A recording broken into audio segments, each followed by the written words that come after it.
Alright, so these are the freeze plugs that you can get for the aluminum IA2 block.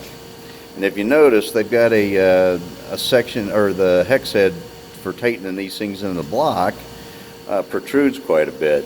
And the other part of it is too, this flange area is pretty thick on these too. It's a really cool design. It'd be great for a race car, but for street cars where we have to use like a factory style starter or a header that's got a constraint like a factory frame, these things protrude too far and they'll hit those items. They'll hit the header or the starter. So what we do is, because these are screw in, they're not a press in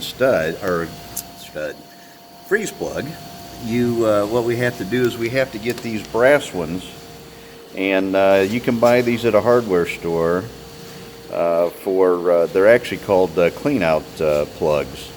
And then what we do is of course then we're going to take and screw this plug into the block, and these things, whenever they're screwed in, will actually be flush with the block instead of protruding.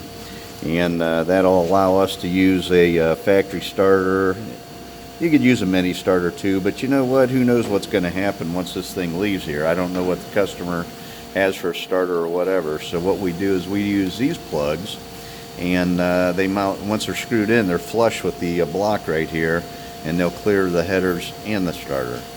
So I just thought I'd give you guys a little heads up on that if you're using an aftermarket block and ran into this before and didn't know what to do, that's what you can do.